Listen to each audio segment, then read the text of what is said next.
Nós continuamos aí compreendendo o impacto que tem no mundo e também no Brasil a morte do Papa Francisco. E a professora Brenda Carranza, professora doutora em Ciências Sociais da Unicamp, aqui conosco. Professora Brenda, muito obrigado por atender aqui o Jornal Nova Brasil. Bom dia, Heródoto. Bom dia a todas as pessoas assistentes.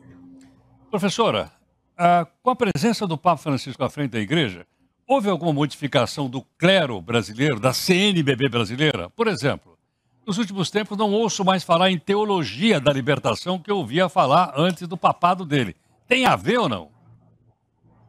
Bom, na verdade, o que a gente tem observado nos últimos 12 anos é um deslocamento das forças internas da igreja. No papado do Papa Francisco, a gente pode observar que houve uma maior presença de grupos ultraconservadores, muito mais voltados para uma tradição, para a necessidade de retomar bandeiras pré-Vaticano II, e a gente também tem observado que estes grupos se têm consolidado. E também houve, de certa maneira, essa definição da polarização interna dentro da igreja entre conservadores e ultraconservadores.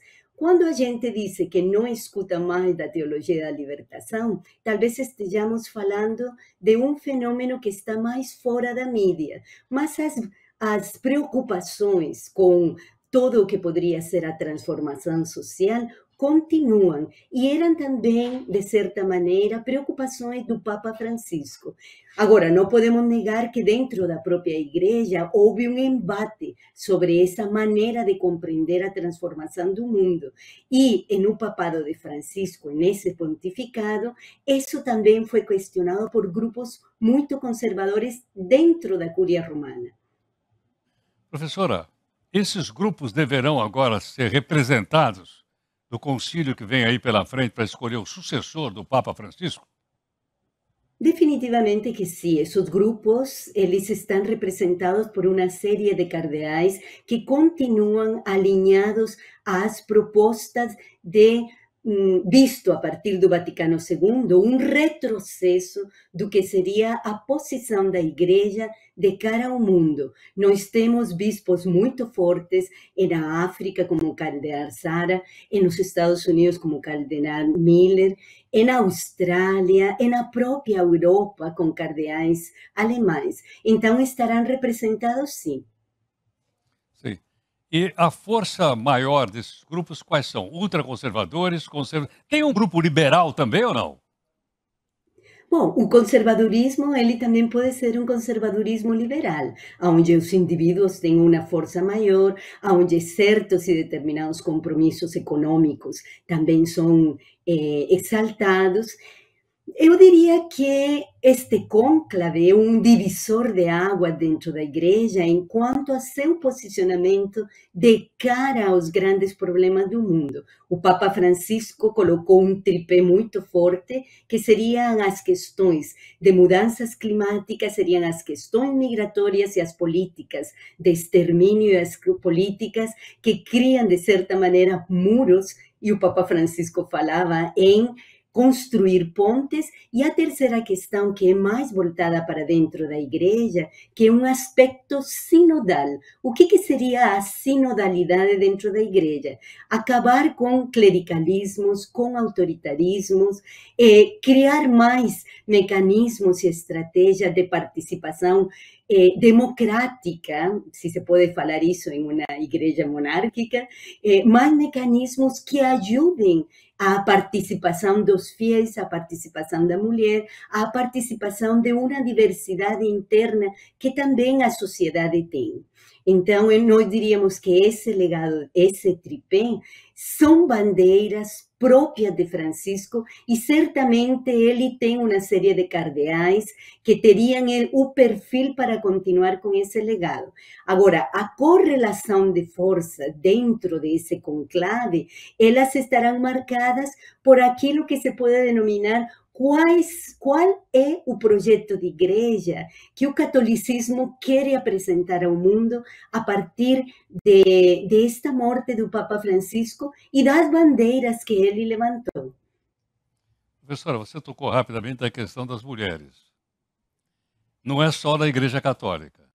Salvo uma outra religião, as mulheres não fazem o papel de sacerdote, ou seja, intermediário entre Deus e o ser humano. Você acha que está muito longe da igreja chegar a isso? Ou não? Na igreja anglicana, salvo engano, as mulheres exercem esse papel. Ou estou enganado? Sim, sim, tem. Pastoras anglicanas, sim, pastoras divorciadas também.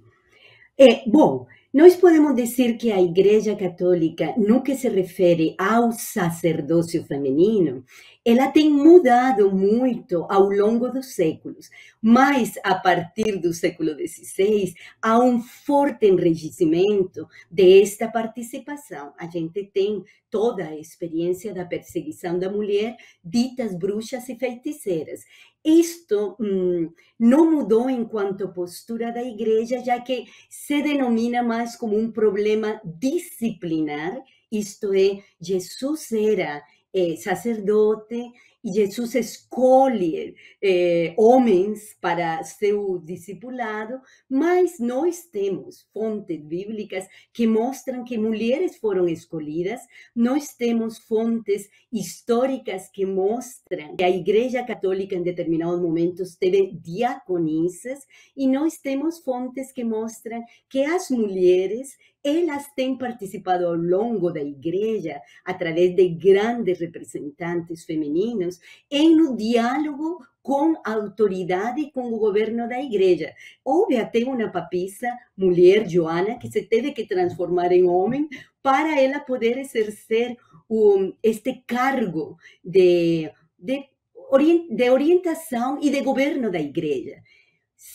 Eu acho que o papel feminino como sacerdócio dentro da igreja, ele não tem obstáculos teológicos. O que ele tem é obstáculo de patriarcalismo, uma visão onde só o homem pode exercer o poder. Tem obstáculos mais de tipo machismo, aonde predomina a presença masculina em esfera do poder, e tem obstáculos culturais, já que são muitos séculos de governo masculino e muitos séculos de teologias que falam da mulher mais como um complemento masculino, de que serem pessoas que possam exercer uma complementariedade e não o poder que elas podem exercer como mulheres dentro do governo da igreja a qual elas sustentam. Eu me pergunto, se as mulheres se retirassem